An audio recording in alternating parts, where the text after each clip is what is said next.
So, what about Medicaid? I'm sure a lot of people are concerned about that. Yeah, the Medicaid, they did have a work requirement that the GOP was pushing for, but ultimately there was no change to Medicaid at all. No change to Medicaid. So, could you talk a bit about student loans? I know the student loan pause is ending at the end of the summer. I'm sure there are a lot of concerns when it comes to that. Right. So the student loan, there were two parts that people were concerned about. One was the student loan pause, and then the other was the cancellation. There's no mention in this bill at all of the cancellation, and that's largely because it's already at the Supreme Court and there's going to be a decision this summer. So there's no point in addressing it until there's some clarity from the Supreme Court on cancellation. But with respect to the pause, there was an order that allowed students that had certain kinds of student loans to not have to pay those while the pandemic was happening, and then that was going to carry forward a bit. There was no actual end date that had been, very definitely decided until this bill, which would actually put in pause. I think the requirements were, I think it said 60 days from June 30th, which basically brings it into August. And so students who had been on pause will have to resume those payments.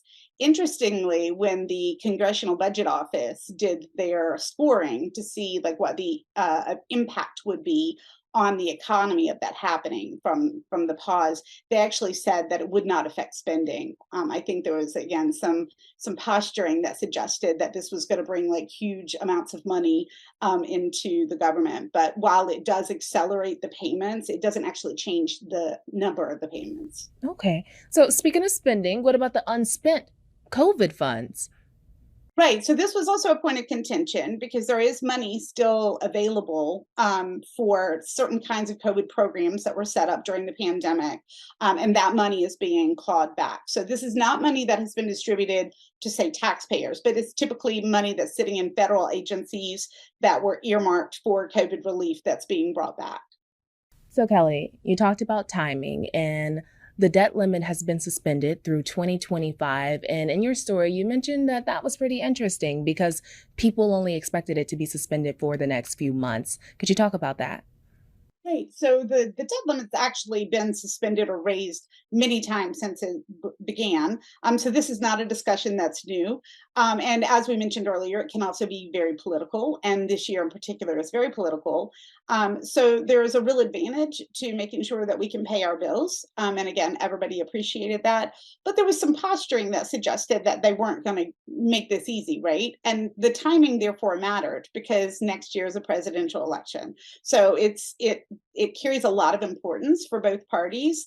And there were some suggestions that it might be just a short term fix and that we'd have this discussion again and maybe again. I think it's significant that it was extended to 2025 because that means that we're not going to have this same set of discussions until after the elections. So I think that that is.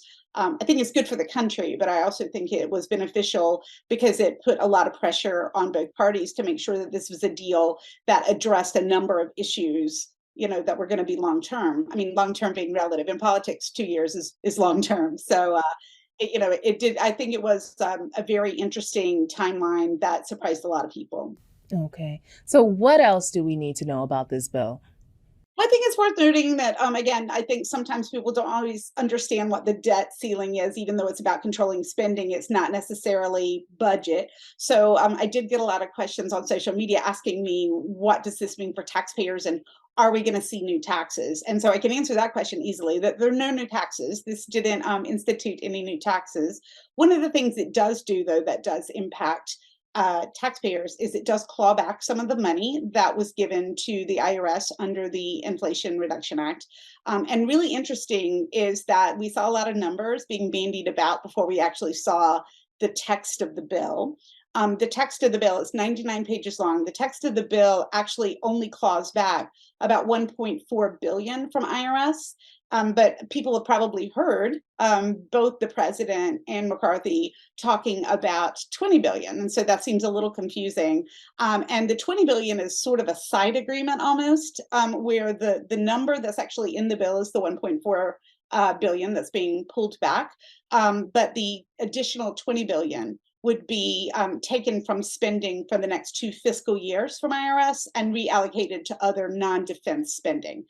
So I think that's worth understanding that there was going to be this influx of money to IRS. There's still money there. We're probably just not going to see it as quickly as folks anticipated. I also think it's interesting. There was a lot of discussion about military spending. Military spending and vet care spending both remained pretty much as anticipated. You're going to have people say they didn't spend enough, and you're going to have people say that they spent too much. But it was pretty much in line with the presidential budget proposal. So I don't think there were any surprises on military or vet care spending.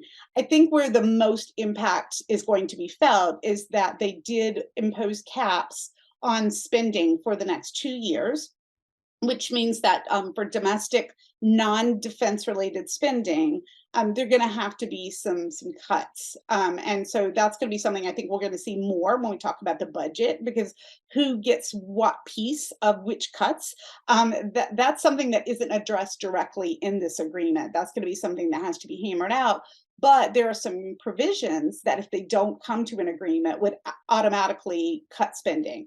So, I think both sides, although again, I understand there's going to be some grumbling, but I think both sides can feel pretty good about what they put forth. And I think you see that when you see the votes, because in the House, the votes were 314 to 117. That's pretty remarkable. I mean, that's definitely a bipartisan effort.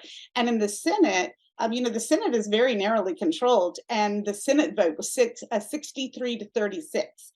So again, I think that those were both indicative of the idea that both parties wanted to see this done. We did not want to default on our obligations. That would not be good for the U.S. to not pay our bills, and it would have ramifications down the road. So on the taxpayer side, no new taxes. There will be some cuts in spending. We're going to find out how much those impact us, over, I'm sure, the next few months. But I think overall, everybody can kind of, relax and breathe a little, knowing that, the lights aren't going to shut off tomorrow. That is a good feeling. Thank you so much for joining me today, Kelly.